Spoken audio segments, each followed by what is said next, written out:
खाने के लिए जो चावल सुदामा जी लाए थे उनको बड़ी रुचि के साथ श्री कृष्ण जी ने खाया। सुदामा जी के खाने के लिए कई प्लेटों में हलवा, खीर, कई सब्जी रोटी सामने रख दी। सुदामा जी को अपने घर का दृश्य याद आया कि आज शाम का खाना भी घर पे नहीं है, बच्चे भूखे बैठे हैं, रो रहे होंगे, माँ रोटी कह रहे होंगे, मैं ये पकवान कैसे खाऊं? यदि नहीं खाऊंगा तो श्री कृष्ण जी को पता चलेगा कि मैं कुछ मांगने आया हूँ। मतलब उस सुदामा ने मतलब इतना वो दिखाया कि कहीं भगवान को भी इस बात का मालूम ना पड़ जाए कि मैं इससे कुछ मतलब मांगने तो नहीं आया हूँ, कहीं इसको मेरी आर्थिक स्थिति का इसको मालूम ना पड़ जाए। और दूसरी तरफ वो खाना खाना उसकी आत्मा भी नहीं मांग रही थी, क्योंकि उधर उसके बच्चे बेचारे कितने भूखे थे।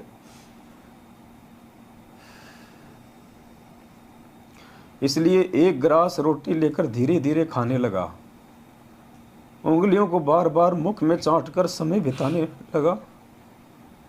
परंतु श्री कृष्ण जी की दृष्टि से मित्र के मुख कमल पर थी। सब हाव भाव देख रहे थे। कहाँ खा ले यार सुदामा, क्यों उंगली चाटे है? सुदामा जी ने 2 रोटी खाई तथा खीर हलवा ना मात्र का खाया, हाथ धोकर बैठ गया। श्री कृष्ण जी ने पूछा कि बच्चे तथा भाभी जी कुशल हैं? निर्वाह ठीक से चल रहा है? सुदामा जी ने कहा, देखो पुण्यात्मों,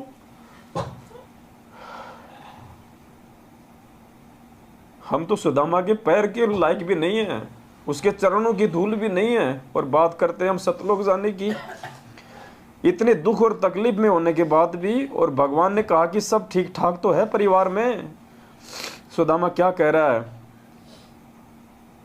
तेरी दया से है भगवान हमको सुख सारा, किसी वस्तु की कमी नहीं, मेरा ठीक चल रहा है गुजारा। और हम पुण्यात्मा बात बात पे जुखाम हो जाती है तो भी अपने गुरुदेव को दुखी करने के लिए कि गुरुजी जुखाम हो गई, प्रार्थना लगवा देते हैं। थोड़ा बहुत कोई काम धंधा ठीक नहीं चलता तो हम रोने लग जाते हैं हम भगवान के आगे। हमें विश्वास नहीं है।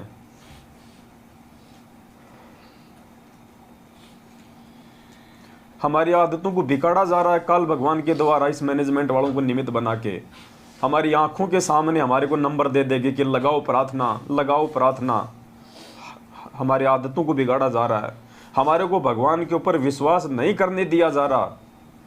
इसलिए हम विनती करते हैं इन लोगों का साथ छोड़ो भाई, ये लोग हमारे को विश्वासी नहीं बनने देंगे। हमारे अंदर जो दृढ़ता, जो विश्वास गुरुजी पैदा करना चाहते हैं, सुदामा की तरह ये लोग नहीं करने देंगे। यही काल भगवान की सूक्ष्म चाल होती है। तो सुदामा जी ने कहा कि तेरी दया से है भगवान हमको सुख सारा, किसी वस्तु की कमी नहीं, मेरा ठीक चल रहा गुजारा।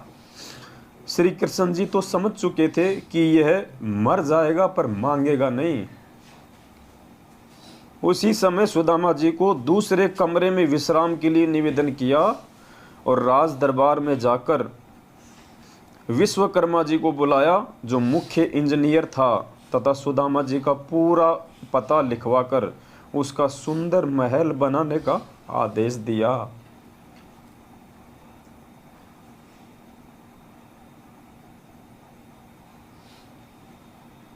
हमें जो गुरुजी देना चाहते हैं ना इस भक्ति के प्रतिफल में, हमें मांगना भी नहीं आता। परमात्मा पता नहीं हमें क्या देना चाहता है, और हम लोग छोटी छोटी चीज़ें मांग के उस परमात्मा की नज़रों से हम नीचे गिर जाते हैं।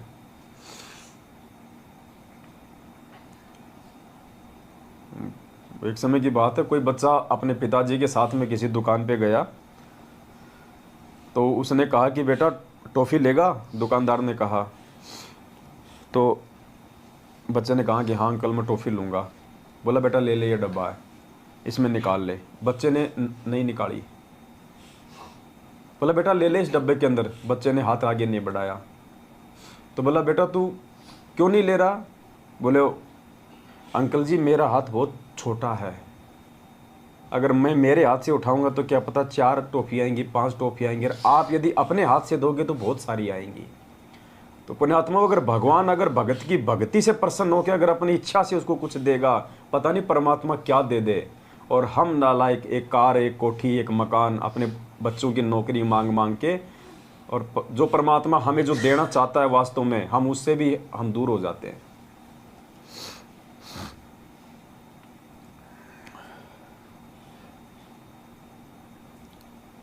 तो श्री कृष्ण जी ने विश्वकर्मा जी को बुलाया, जो मुख्य इंजीनियर था, तथा सुदामा जी का पूरा पता लिखवाकर उसका सुंदर महल बनाने का आदेश दिया, तथा कहा कि लाखों रुपए का धन ले जा, जो भगत के घर पर रखाना। ये कार्य 1 सप्ताह में होना चाहिए। विश्वकर्मा जी ने 6 दिन में कार्य संपूर्ण करके रिपोर्ट दे दी। सुदामा जी प्रतिदिन चलने के लिए कहते तो श्री कृष्ण जी विशेष विनय करके रोके रहे। 7वें दिन सुदामा वहाँ से चल पड़ा। नए बहुमूल्य वस्त्र पहने हुए थे, रास्ते में सोचता हुआ आ रहा था। अब देखना पुण्यात्मा, भगत कहाँ पे मार खा जाता है, जहाँ सुदामा भी जो है मार खा गया। सुदामा ने उनको अंतर्यामी नहीं माना, उनको परमात्मा नहीं माना, घट घट का वासी नहीं माना। सुदामा भी कहाँ अपने मित्र के प्रति मन में दोष पैदा करके मार खा गया। ये बहुत ही इम्पोर्टेंट टॉपिक है। अगर भगवान अगर हमारे को राहत नहीं भी दे रहा है, हमारे जीवन में छोटा मोटा कोई संकट आ गए और गुरुजी यदि हमारे को राहत नहीं दे रहे, पुण्यात्मा, मन में दोष पैदा नहीं करना, मन में दोष पैदा नहीं करना कि भक्ति सही है या नहीं है, गुरुजी पता नहीं सही है या नहीं है। अब देखना सुदामा कहाँ मार खा गया।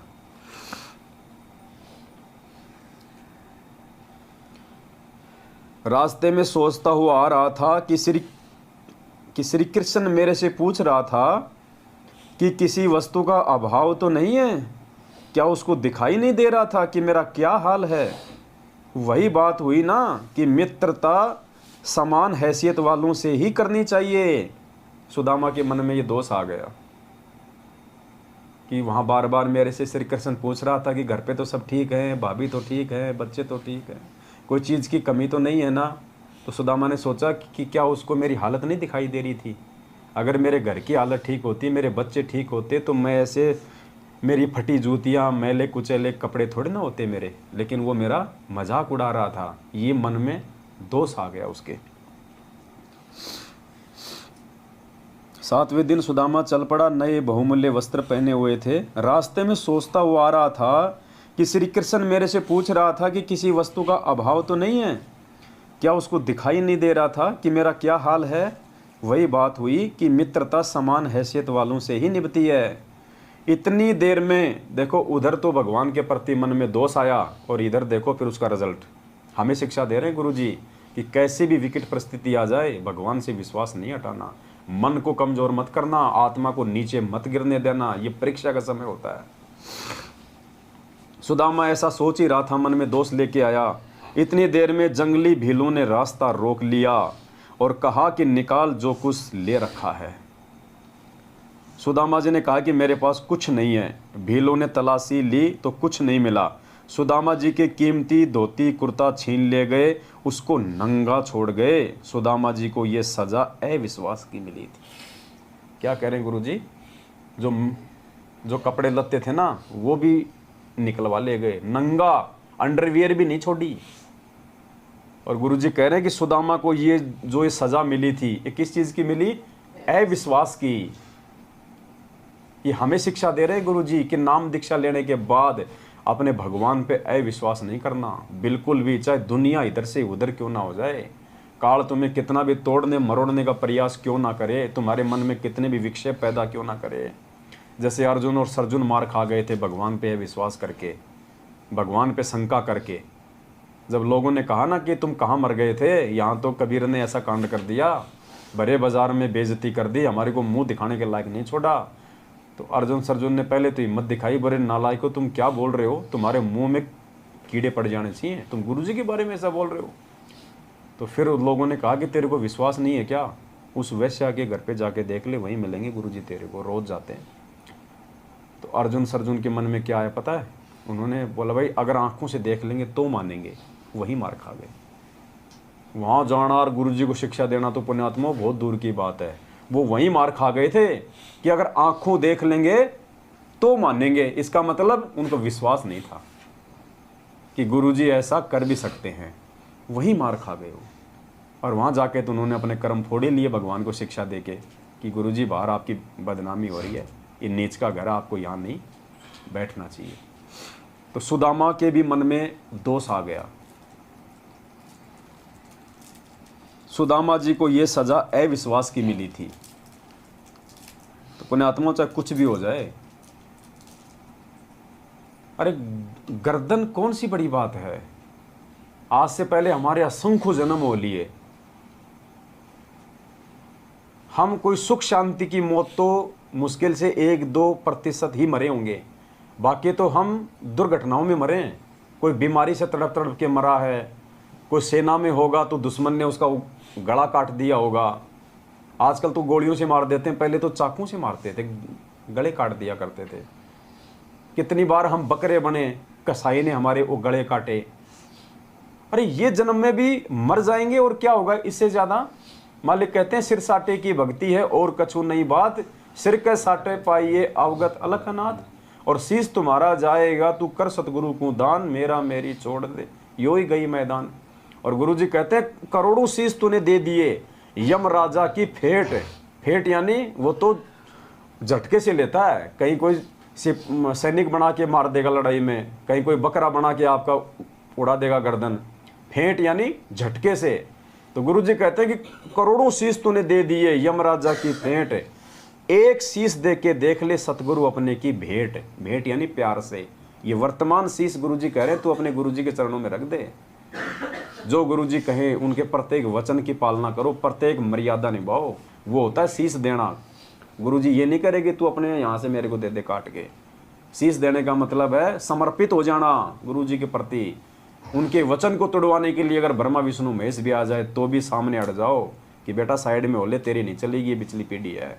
और यहाँ हमारे जैसे 2 कोड़ी के हमारे भाई बहन हमारे को 6 महीने में कांग्रेस को वोट डलवा देते हैं, 6 महीने में बीजेपी को डलवा देते हैं, रक्तदान करवा देते हैं, देह दान करवा देते हैं, गुंडों की सीबीआई जांच करवा देते हैं। मिनट मिनट में हमारी मर्यादा तोड़वा रहे हैं। कहाँ हमारे अंदर दृढ़ता है, कहाँ ज्ञान है। तो परमात्मा कहते हैं ये सजा सुदामा जी को अविश्वास की मिली, नंगा करके छोड़ दिया। नंगा करके भगवान ने जो कपड़े पहना के भेजे थे वापस उतरवा लिए भगवान ने।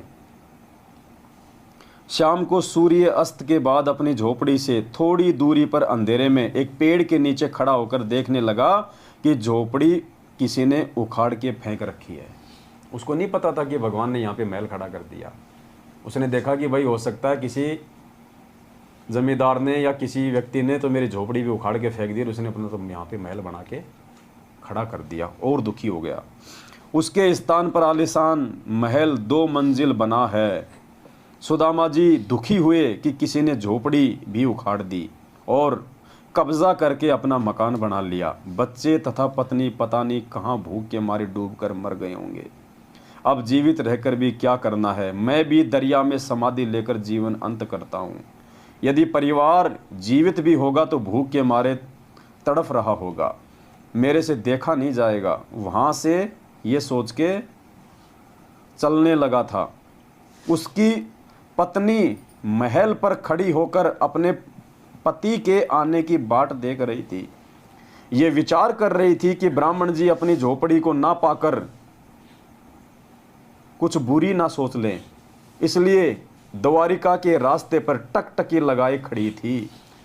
उसने उसी समय एक व्यक्ति अंधेरे में खड़ा महसूस हुआ। मिश्राणी शीघ्रता से दीपक लेकर उस ओर चली। सुदामा जी पेड़ की ओट में होकर देखने लगा कि यह स्त्री कौन है। पेड़ की ओट में इसलिए हो गया क्योंकि वो नंगा था, शर्म के मारे पेड़ की ओट में हो गया कि ये औरत कौन है। क्यों, उसने तो अच्छे खासे कपड़े पहन रखे थे, जेवर पहन रखे थे। उसने सोचा मेरी औरत तो हो ही नहीं सकती। मिश्राणी जी शीघ्रता से दीपक लेकर उस ओर चली। सुदामा जी पेड़ की ओट में होकर देखने लगा कि ये स्त्री कौन है, दीपक लेकर कहाँ जाएगी। दीपक की रोशनी में सुदामा ने अपनी पत्नी को पहचान लिया, परंतु महल से आई है, ये क्या माजरा है। सुदामा जी ने कहा कि दीपक बुझाओ, मैं नंगा हूँ। रास्ते में भीलों ने मेरे वस्त्र छीन लिए, जो श्री कृष्ण जी ने नए बहुत कीमती बनवाए थे। पंडितानी ने दीपक बुझा दिया। सुदामा ने पूछा कि ये महल किसने बना दिया, अपनी झोपड़ी किसने उखाड़ दी, आप किसके महल से आई हो, नौकरानी का कार्य करने लगी हो क्या? पंडितानी ने कहा कि हे स्वामी, ये महल आपके मित्र श्री कृष्ण जी ने बनवाया है। आपके जाने के चौथे दिन सैकड़ों कारीगर आए, साथ में बैलों पर पत्थर, ईंट, चूना तथा अन्न धन लाद कर लाए। 6 दिन में संपूर्ण करके चले गए। आओ, यह आपका महल है। पुण्यात्माओं, क्या कह रही है पंडितानी कि आपके जाने के बाद में सैकड़ों की संख्या में कारीगर आए और ये मकान बना के चले गए। आपके मित्र श्री कृष्ण जी ने बनवाया है। 650 साल पहले गुरुजी ने क्या बताया?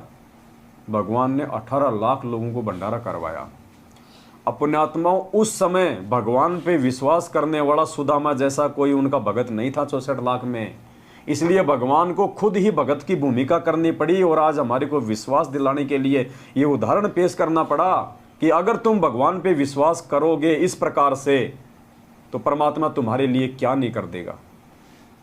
अगर उस समय कोई भगत होता 64 लाख में जो इतना विश्वास अगर गुरु जी पे करता, तो परमात्मा को खुद भगत बनने की जरूरत नहीं पड़ती, जैसे यहाँ पे श्री कृष्ण जी ने सुदामा के लिए किया। अब 650 साल पहले कोई भगत था नहीं कोई सुदामा जैसा, वरना भगवान को लीला नहीं करनी पड़ती। उस भगत के लिए भगवान लीला करता, लेकिन कोई भगत था ही नहीं, इसलिए गुरु जी को खुद भगत बनना पड़ा 650 साल पहले। तो वो एक काम यहाँ पे श्री कृष्ण जी ने किया अपने भगत के लिए, और वो एक काम परमात्मा ने दिखाया करके कि मेरे ऊपर यदि तुम इतना विश्वास करोगे और मेरी मर्यादा में चलोगे कि साईं इतना दीजिए जिसमें कुटुंब समाव, हम भी भूखा ना रहे साधु न भूखा जाए, अनाप शनाप माया नहीं जोड़ोगे, तुम्हारे अंदर वो प्रवृत्ति नहीं होगी, और फिर यदि तुम्हारे ऊपर कोई संकट आएगा तो परमात्मा कहते हैं फिर मैं तुमसे दूर नहीं हूँ।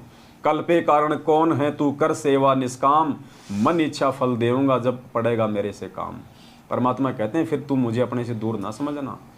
जय तू चाल 1 कदम मैं चालू कदम 60, जय तू हो जा काठ का मैं हो जाऊँ लोहे की लाठ।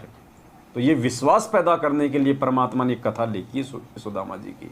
अब आगे देखिए, पंडितानी ने पूछा कि आपके कपड़े क्यों 6 दिन में संपूर्ण करके चले गए? आओ, यह महल आपका है। महल में आकर देखा तो अन्न धन से भरपूर था, जीवन भर का सामान था। पंडितानी ने पूछा कि आपके कपड़े क्यों उतारे? आपके पास कुछ था ही नहीं, पुराने कपड़े थे, उसका भील क्या करेंगे? तब सुदामा ने सारी घटना बताई तथा अपने उस घटिया विचार की भी जानकारी दी जो मित्र के प्रति आया था। ये बरवाला कांड के बाद में मैनेजमेंट की उल्टी हरकतों को देख के और गुरुजी में दोष देख के जिन जिन लोगों ने गुरुजी से दूरी बनाई है, या गुरुजी के प्रति जिन जिन भक्तों के मन में दोष आया था ना, उन आत्माओं 90% के तो हालत बिल्कुल ख़राब हो चुकी है और बाकी के आने वाले समय में होगी। मर गए लोग अकाल मौत, जिन्होंने गुरुजी में दोष देख के भक्ति को त्याग दिया कि गुरुजी को क्या जरूरत थी स्विमिंग पूल बनाने की। गुरुजी भगवान थे तो क्या जरूरत थी उनको बॉडीगार्ड रखने की? क्या गुरुजी को नहीं पता था मैनेजमेंट ऐसा है? क्या गुरुजी संगत को नहीं बता सकते थे? क्या जरूरत थी गुरुजी को भक्तों को कमांडो बनाने की? क्या गुरुजी कोर्ट की तारीखों पे नहीं जा सकते थे? वही अर्जुन सर्जुन वाला, वही सेम टू सेम लीला थी ये। कितने लोगों ने अपने कर्म और अपना धर्म बिगाड़ा बरवाला कांड के बाद गुरुजी में दोष देख के, और आज उन दोषियों के वो चमचे बने हुए हैं। तब सुदामा ने सारी घटना बताई तथा अपने उस घटिया विचार की भी जानकारी दी जो मित्र के प्रति आया था। यानी गुरुजी हमें समझाना चाह रहे हैं कि नालायकों, सुदामा के मन में जो विचार आया घटिया और जिसके चलते उसके साथ ऐसा हुआ, तो इस शिक्षा से पहले ही तुम संभल जाना और अपने गुरुजी के प्रति जीवन में कभी किसी भी अरे गहरे व्यक्ति के कहने पे दोष पैदा मत करना। हम हिसार जाते थे तारीखों पे, ट्रेन में पता नहीं कितने लोग मिलते थे हमारे को, और रामपाल के चेले हम आरती करते थे अपनी, मालूम हो ही जाता था। अरे भाई कि जाओ हो, अरे मैं जानू हूँ मेरे गांव का है, मेरा खेत और उसका खेत बराबर में है, बीड़ियाँ का सुट्टे मारा करता। अब बन गया वो साधु। कोई कहता अरे मैं और वो दोनों एक ही बैच में काम करते थे, मैं भी उसी डिपार्टमेंट में था, मन अच्छे से पता उसके बारे में, थमकित बाबा के चक्कर में आके थम पागल हो गए।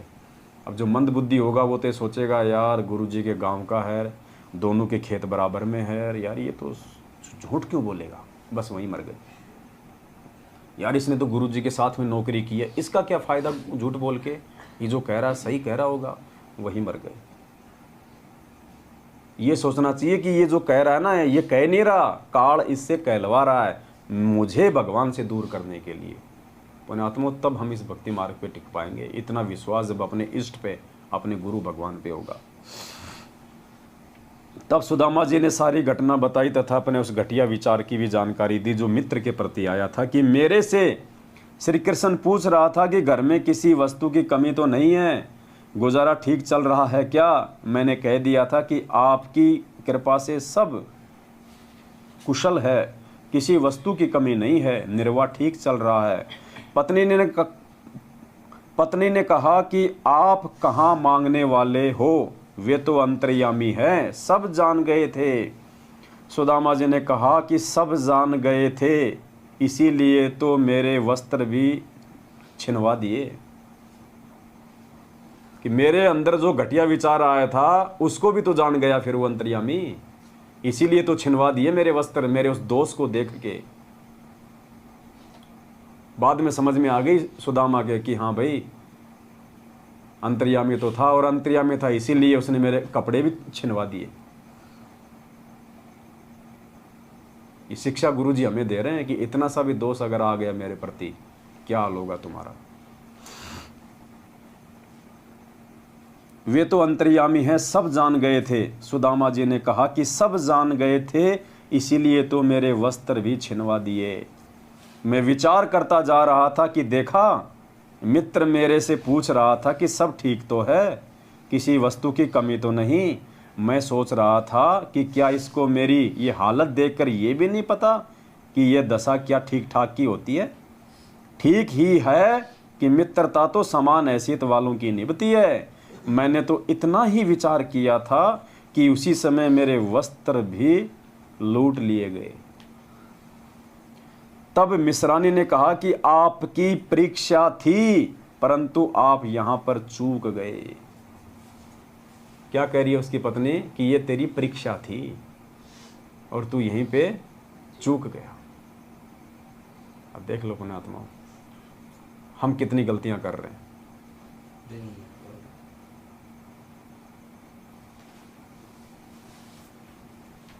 उसी का झटका आपको दिया। अब देख तेरे मित्र का कमाल। बच्चों के वस्त्र राजाओं जैसे हैं, 4 सिपाही चारों कोणों पर रखवाली कर रहे हैं।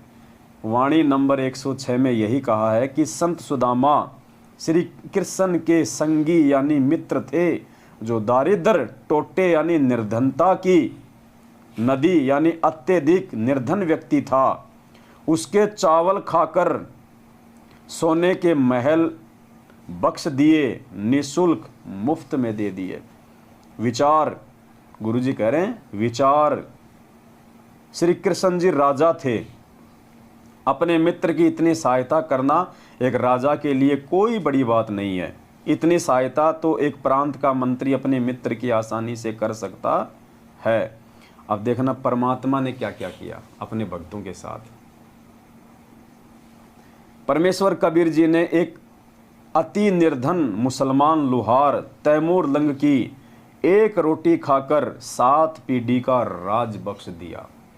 उसने तो 3 मुट्ठी खाए थे चावल की, भगवान ने तो केवल 1 चपाती खाई थी और 7 पीढ़ी का राज दे दिया। उसने खाली सुदामा के जीवन को ही सफल किया और भगवान ने 7 पीढ़ी का राज बख्श दिया। राज जो पूरे विश्व का संचालन करता है, पूरा देश चलाता है।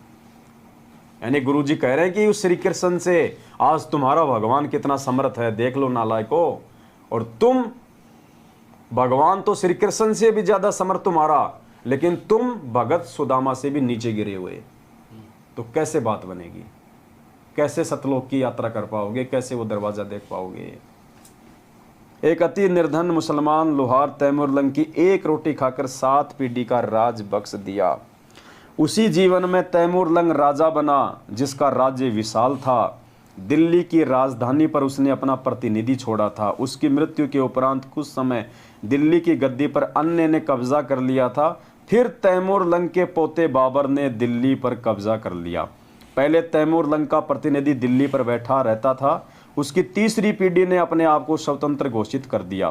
तब बाबर ने लड़ाई करके दिल्ली का राज्य प्राप्त किया। बाबर से औरंगजेब तक 6 पीढ़ी तक प्रथम तैमूरलंग। इस प्रकार कुल 7 पीढ़ी का राज्य परमेश्वर कबीर जी ने तैमूरलंग को दिया। नंबर 1 तैमूरलंग, नंबर 2 उसका पोता बाबर, नंबर 3 हुमायूं पुत्र बाबर, नंबर 4 अकबर पुत्र हुमायूं, नंबर 5 जहांगीर पुत्र अकबर, नंबर 6 शाहजहां पुत्र जहांगीर और नंबर 7 औरंगजेब पुत्र शाहजहां। एक चपाती के बदले 7 पीढ़ी का राज, जबकि ना तो उसने नाम लिया था उस समय तक, ना वो कोई मर्यादा में था, ना वो कोई भक्ति जानता था। ये समर्थता दिखाई परमात्मा ने कि आज तो तुम मेरी शरण में हो, तुम्हारे लिए मैं क्या नहीं कर सकता।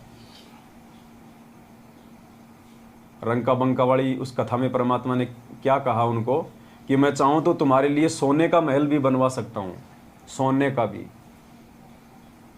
उनकी झोपड़ी जलाई ना परमात्मा ने, और फिर उससे भी बड़ी झोपड़ी बना दी थी।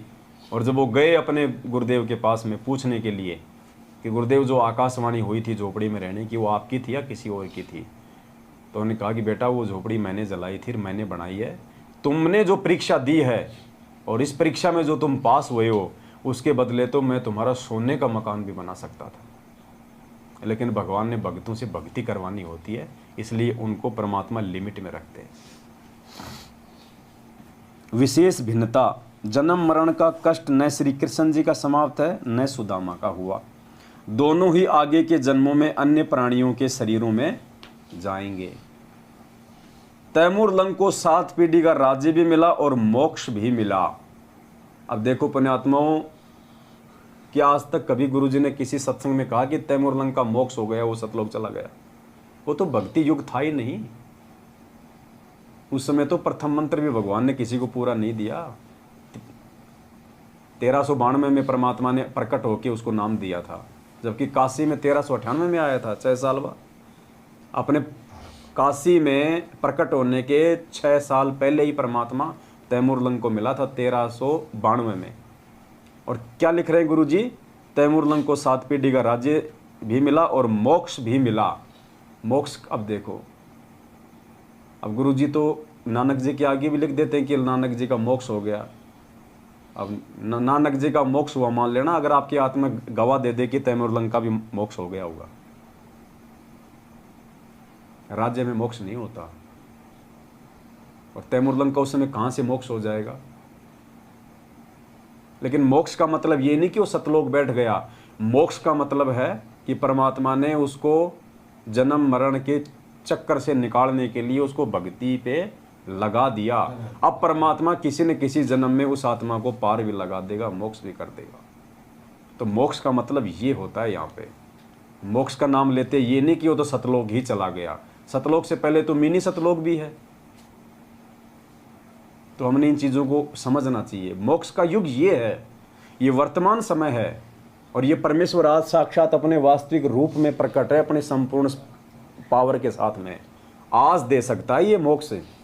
चाहे उस जैसे लाखों तैमूरलंग आ जाओ, आज मोक्ष कर सकता है ये परमात्मा। अगर आज कोई मोक्ष करवाना चाहेगा तो ये है भक्ति का पीक टाइम, मोक्ष का time, golden chance, prime time, बिजली पीढ़ी। आज होगा उन सभी का मोक्ष, तैमूरलंग का, नानक जी का, मीरा जी का, धन्ना जी का, नंदा जी का, रंका बंका का, सेहू सम्मन का, द्रौपदी का। परमात्मा ने बताया आज यदि वो यहाँ आएंगे और यदि मर्यादा के साथ में आजीवन भक्ति पे टिके रहे, आज मोक्ष प्राप्त कर सकती है वो आत्मा।